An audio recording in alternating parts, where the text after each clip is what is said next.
And we're live. Didn't think I was going to get a feed tonight. We were just checking my polls because tonight's episode is going to be pumping, y'all. I know it's 5 o'clock. Everybody's getting off work. And honestly, we may have a lot of people on tonight while we're going live. We may not. But that's all right. Because you can always come back to the Maxwell Family Chiropractic Wellness Way page and join us and see what is going on. But literally, I was checking my polls because it's hopping right now. I have been excited to do this episode since the weekend, honestly. I was a little nervous. My computer crashed, and I was like, crud, I'm not going to be able to get a PowerPoint going. So it's going to be a little more raw tonight. So I like raw. I like fresh. I like the spontaneity of it. But there will be a flow tonight that I can pretty much tell you it's going to make some of you uncomfortable. But I hope it's uncomfortable in a way that's going to change your thinking. Because I think about this stuff all the time and just trying to make sure how we communicate to you guys is clear, it's concise, it's simple, but it makes you move and do something. You know, as it is with many things in life, you can gain a lot of knowledge and you can gain a lot of information. But if you don't do anything with it, then it never actually becomes wisdom, okay? It's just filling your head up with stuff. And so my goal is to help not only provide you with information, but to present it in a way that will cause you to move. And if this doesn't make you move tonight, I'm going to have to ramp it up again next week because what I don't want to happen is when I share this information, I don't want you feeling guilty about the decisions you've made prior in life. All right, especially when it becomes about your health. Because unfortunately, some of you just have not known. So don't misunderstand the information I bring in a sense that it being judgmental against you. It may make you uncomfortable because you know you made decisions differently than what we have, but that's okay. All right, going forward, I want to help you change the way you make decisions so that you can make better ones for you and for your family. And so tonight's really the first night we're really going to be talking about antibiotics. And so I really think to really set the stage for tonight, we've got to start with, and I believe this was the link that was on the description page. Taking antibiotics can change the gut microbiome for up to a year. All right, so I wanted to start with that because we all have to understand how dangerous antibiotics can be. So don't get me wrong. I don't think that antibiotics in and of themselves are bad. Okay, nobody is disputing the fact that antibiotics at some point in time have saved lives. I'm not trying to dispute that tonight. What I'm disputing is that looking to antibiotics to kill and destroy and to then somehow call it health, that's where we've gotten off track. That's where the Wellness Way culture that we bring to this community is to help you guys discern the fork in the road. All right? That's why we do our inflammation talk, so you can come and understand how to make a decision when it comes to disease management and when it comes to getting better health and testing properly to know how we can move you in the right direction. All right? So if this doesn't scare you, I don't know what will. All right? Because the CDC for years has been telling us that doctors are overprescribing them. You know, patients are coming in demanding them. Yet the research continues to show us that the more you take them, the more you damage your body. We're talking 1 week of antibiotics can cause your body to have to try to recover from that for up to a year. And that is if you're even making an effort to do anything about it. So the majority of the clients that we're working with and coming across, many of them have no idea that there's things that you can do to actually improve your gut health or to heal a leaky gut. There's still people that come in and think that once you've got XYZ disease that you have it for life. And we're here to tell you that if you're tested appropriately at the right times, you can change your function. All right, you just don't get dealt a deck of cards and that's what you have. All right, you can change it. We'll have to have a whole nother series on epigenetics so you guys can begin to understand that you're not just stuck with your genes. You can change what's going on with them based on your environment. And that's what we're even seeing in the studies and regarding the different bacteria in the digestive system. Okay, so in this particular study, they looked at 4 different antibiotics. I'm not going to go into the details of that. But in the study by MBio, found just 1 week-long course of antibiotics changed the gut microbiome, with the effects sometimes lasting as long as a year. All right? So, who's just taken 1 week of antibiotics and then actually never taken one again for that entire year? Okay? Case in point, had a mom the other day come in, was interested in getting her kids' food allergies tested and figuring out how to move forward. If I remember correctly, and I could be wrong, it was either by the time this child was 3 or 5 years old, their doctor had already put them on 50 rounds of antibiotics. 50! It's the most ridiculous thing I've ever heard in my life. You know, they actually ended up having some autistic symptoms after that. I think they lost some speech. They had to go to speech therapy for a while. These are the stories I hear every day, guys. And probably for about 17 years, I've just been too quiet because I've been too afraid to make sure that somebody wasn't offended or didn't, get upset by the message.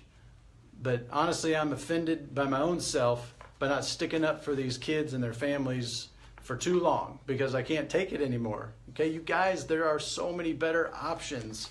All right, and so looking for health is not in the drugs. Yes, there's a time and a place, and we can talk about that more at the inflammation talk, but just know that there's 2 pathways that you guys have a decision to make, and taking antibiotics is not it. It's not uncommon that most of the kids and adults that come in have been on multiple rounds. Okay, last episode we talked about how many hundreds of millions of rounds of antibiotics were prescribed in like 2015. I mean, when you looked at it in light of the American population or the population of the world, it was ridiculous how many rounds of antibiotics have been given. All right. So here's the other interesting thing. We talk about inflammation, oxidative stress. So the effects of these antibiotics vary depending on which antibiotic a person took. Okay. Some of the bacteria in the intestines suffered a crushing blow. People who took clindamycin and ciprofloxacin saw a decrease in the types of bacteria that produce butyrate. Well, when we do a stool test, this is one of the things we look at. Butyrate, a fatty acid that lowers oxidative stress and inflammation in the intestines. Now, guess what most people's butyrate levels are when I do the stool test? In the tanks. Okay, so we need that very chemical in the body trying to reduce oxidative stress and inflammation, and the very thing that the medical doctors are giving you to kill some bad pathogen is actually creating more inflammation and more oxidative stress. All right, so now that we have a little understanding on the antibiotics and what it does to the gut system, okay, now many of you guys, thank you guys for watching. Hey, Brandy, good to see you on. Clarice, think back when you were in school in science class. Remember the word symbiosis, all right? Things that have to work together, all right? This is off of Mercola, an article that he put together. Your health is the result of a symbiotic relationship with 100 trillion bacteria, all right? It's all on us, in us, and everywhere. Our bacteria in our bodies outnumbers us about 100 to 1. All right, so think about that. The body was magnificently designed to house all of these microorganisms, and they have to work together. So what's the medical approach? Kill, kill, kill, kill. If we kill off this stuff, then everything's going to be better and we've eradicated disease. That alone pretty much tells me that the germ theory is a joke. Because if the germ theory were real, everybody would be getting what's being passed around. All right? We've put enough antibiotics out there that we should have killed it all by now, but what have we created? Superbugs. Okay, so bacteria isn't just some dumb thing that's floating around our bodies looking to cause problems. All right? They've adapted just like our body has the ability to adapt. We call it innate intelligence. It's an inborn wisdom that's been put into all living things. So when a bacteria gets put in an environment that stresses it out, it survives. It does what it needs to survive. And that's what these drugs have done. They've altered that symbiotic relationship by trying to kill something that really has no business being killed. Okay, we want to come with a different approach and go, how can we support the symbiotic relationship? How can we support the body to stay normal for long periods of time so that you get an actual normal immunological reaction or response? I don't like to use the word reaction. In that sense, to me, when you inject a vaccine or something abnormally into the body, yes, then you're going to get a immune reaction versus a response where a normal inhabitant that shouldn't be in the body, if you breathe it in, taste it, contamination, completely two different ways in which the immune system reacts. So Mercola goes on and talks about how the microbiome is like our fingerprint. All right, it influences our immune responses, it influences the nervous system, and the role is to develop, hold on a second here. What they're finding with the microbiome, if it's out of balance, you're looking at things of obesity, cancers, and things like multiple sclerosis. They're actually starting to find certain bacteria that are linked to multiple sclerosis. And how many people do you know that suffer from that? Man, that's one of those diseases that's just completely on the rise. And I think, is the design of the nervous system that flawed? All right, when you begin to understand what the role of the gut is and how it connects to the brain and to the nervous system, it really all begins to fall into place. And as the more I study, the more I am in awe of what this magnificent body can do. And what do we continue to do? We continue to interfere with a normal process that's already been put within each of us. So doesn't it make sense if we do things to support normal versus kill, kill, kill, kill? Okay, what do we talk about at the Wellness Way? Traumas, toxins, and thoughts. Those three things interrupt all of these systems: the endocrine system, the immune system, skeletal, muscle, cardiovascular, digestive. So if there's interference to the spine, creating a short circuit to the nerve system, which directly controls a lot of function in the gut, and then we take an antibiotic to kill the abnormal pathogens that have become present, now we've lowered the ability of the digestive system to respond immunologically. How is that we've made ourselves stronger? How is it that we've gotten over what we were sick from? Okay, we've got to get out of the mindset of thinking that just because we have no symptoms means that we're healthy. The absence of symptoms is far, far cry from what true health and function is. And we've talked about that on previous episodes. You can go back and watch many of the episodes on our Facebook page that deal with that. Mercola goes on to say, it is well established that your gut is your second brain, providing more input to the brain than the brain provides to the gut. That one was a new one for me. They've got books out there called the gut-brain connection. This is why your gut health is largely reflected in your gut bacteria, including your mental health and emotional well-being. One of the best articles we've gained traction on Facebook was recently posted by Clarice about mental health and depression. It's a serious problem, you guys. It's a serious problem with our kids. It's a serious problem with adults, and it's a problem with our grandparents and parents. All right? And it all comes back to what is going on with your gut. I mean, look at it. When you're in town, I go by McDonald's all the time when I'm either out going to get something at Natural Grocers. I mean, the cars are lined up daily getting the same junk to put in their body over and over and over. You cannot expect your body to function on that kind of junk. All right? The other teachers out there, okay? As I begin to, again, dive deep into the gut, and I would bet that some of you have even asked yourself this question. I wonder if a kid with ADD or ADHD or depression or behavioral issues may actually have a gut problem. All right? But what's the first response to many of these kids? Put them on Adderall, put them on some type of ADD medication, instead of doing any kind of proper testing. It's so easy. We have the testing that's available to do foods, to do a stool test. Look at some amino acids. I mean, there's so many things that can be done to see where these kids are at. Now, granted, some of them come from some terrible homes, and that's where it gets really challenging. But for the rest, there's always going to be exceptions to all these rules. But we're not talking about exceptions tonight. We're talking about those that have the ability to do so, to make changes and do something different. All right? We don't have time to get on the ADD kick tonight. But seriously, you guys who are teachers, who are watching, start asking these questions. Could it be as simple as removing foods from their diet? Could it be as simple as getting a stool test to find out? Why are they squirmy in class? If they've got an infection or a parasite, of course they're not going to be comfortable in there. And you start stressing out the immune system, you start stressing out the nerve system, sure, they're going to be chronically irritated, and they're going to get no help from any of those drugs. And what so-called help is a drugged up, zombied up kid in class, but he behaves and sits there, right? I told you I'm probably going to rustle some feathers tonight, but I can't take it anymore, all right? You may not like my message, but I like you guys. That's why I'm sharing the message. I care enough to dig deep and to share what needs to be out there. Here was the other one in regard to MS again.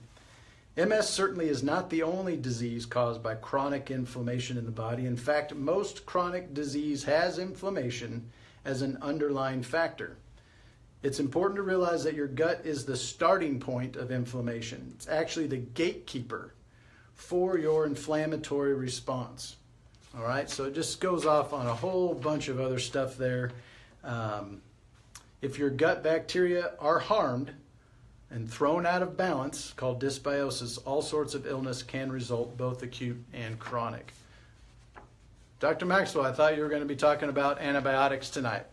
Well, we did right off the bat. We know they absolutely suck for your body, all right? Yes, we are not disputing whether they save lives. That has been accomplished. We're not disputing that, but that's not our first go-to. Our first go-to should be foods and should be what's going on with the gut with the proper testing. And here's where it really comes to a next level for me when I really start to get hacked off. Because of how much we interfere with the body's ability to just function by itself. All right, so I'm a big proponent of the Bible. I believe we were designed by the Heavenly Father, and He's given us some unbelievable things with the body to do this. And so let's look at the standard medical practice of a baby that's being born in a hospital, okay? Now, whether you've had a hospital birth or not, I'm not going to knock you on that. That's your decision, okay? But let's just say it all went well. Mama's okay, baby's okay. The first thing they do, cut the cord, all right? After that, usually evaluate and do an APGAR score. Before they even give the baby to the mom, which needs to be nursing right away to initiate a whole nother set of physiological responses to get some things going. Standard medical care is to put antibiotic ointment in the eyes and to then give them a vitamin K shot. Now, some of you may have heard of that, but some of you have probably dug in deep a little bit and done a little research. So when it comes to boys, all right, now again, this is going to be a debatable topic, but we're not here to debate that tonight about circumcision. But let's look back at the Bible when God instituted that with Abraham. He said on the 8th day is when you're going to do that. Well, physiologically, they've been able to find out that in boys on the 8th day, there's a rise in prothrombin in that time frame. And it's about that time when the gut microbiome begins to produce vitamin K. Okay, did you hear what I said? The bacteria in the gut are what produce it. So the baby does not need a vitamin K shot to produce this coagulating effect.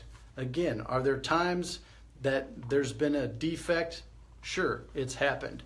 But we begin to interfere with the normal process from the get-go. Right away, they're putting antibiotics on a baby that just came into the world. Okay, well, the question is, why are they putting antibiotics on the baby's eyes? Well, it used to be for gonorrhea and chlamydia, all right? Now, this day and age, we got tons of testing, and a mother should be able to have that done before they give birth. So if you're free and clear of that, there's no reason to be subjecting your kid to antibiotic ointment right off the bat, because now you're interfering with the body's ability to begin to gather and accumulate all of these bacteria within the gut, which is, how does the baby begin to get that? It's the whole purpose of breastfeeding. That's why it's so important for you moms to begin to start taking care of your bodies before you even think about having a baby. You don't start thinking about taking care of your body when you look at the test and it says pregnant. By then, too much has already taken place. But when taken care of properly and you begin that nursing after the baby's born, that's where many of the new bacteria begin to enter into the body and with normal process begin to produce vitamin K. So that can all happen by itself, all right? The body was designed to kick in the immune system by itself. The body was designed to react in a healthy way. So then I got on and started looking at what's in a vitamin K shot. Well, of course, it's vitamin K and no other than polysorbate 80. Go do your research on polysorbate 80. Some have speculated that that can cause infertility. It's an emulsifier. Again, we don't need emulsifiers in our body. They weren't, in this way designed to be put in there. How's my pulse going so far? Pretty good. All right, so if you've never seen a baby born, check out, some people wonder, what's the white stuff on the baby when it comes out? It's called vernix, all right? It's something that protects the baby from getting wrinkly skin while it's in fluid for 9 months. But it has antimicrobial agents on it, so there's no reason to be so worried about the baby being exposed to all these superbugs, okay? Honestly, if you had the baby at home, you'd probably be less at risk for nosocomial infections, which is basically an infection that comes from the doctor, the hospital, or another patient in the hospital. So if you have to have a baby in the hospital, have it. Tell them you don't want any of that other stuff and get out. All right? And go home, nurse your baby, and get the normal physiological process going. So here we are. How in the world do we get to where we are when a patient comes into the office and they're on fire and their bodies are not working right? It's because so many days and weeks and months prior to this, you've already been introduced to so many rounds of antibiotics, to so many other stressors that continue to take our body away from normal. So, did we talk a lot about antibiotics? A little bit. Honestly, there's really only a couple things you need to know. They interrupt your biome in your gut. That can take up to a year or more to recover. And those microbiomes are there for a reason. We're supposed to live in harmony with them. And so anytime you take something that kills what's supposed to be there, you're going to interrupt that normal process. So I will have more for next week. Brandon, appreciate you being on there. Everybody else, appreciate you guys coming on. I can't stress to you enough to like and share these videos. I know at 5 o'clock people are driving home, and I get that. I got to get home to my family as well. But share these videos with people who you know that have been just wrecked by antibiotics, because that's exactly what they do to your gut biome. They wreck it. All right? So we can do our best with proper testing to find out where these stressors are in your body and begin to rebuild something that can massively affect your immune system, massively affect your nerve system, and massively affect your mood. All right? I bet many of you would love to wake up and to do life and just take it by the horns and go. But I had a patient today that was just like, what can I do to get motivated? And stress is a main zapper of that, and many of other life situations. So if any of this sounds familiar to you, you resonate with any of this, please sign up for our inflammation talk coming up on February 8th. You can do that with the Eventbrite link that's on our description box. You got questions, call, email. We have so many ways for you guys to connect with us. Come join and be a part of the Wellness Way culture. Be a part of a movement that is taking the United States by storm. Trust me, the map is growing bigly every day. So appreciate you guys being on. We would love to look forward to seeing you next week. I may have some random video that comes on this week, so if you haven't set your little notifications to follow us when we go live, do it, and get your friends on as well. Love you guys, and we will see you soon.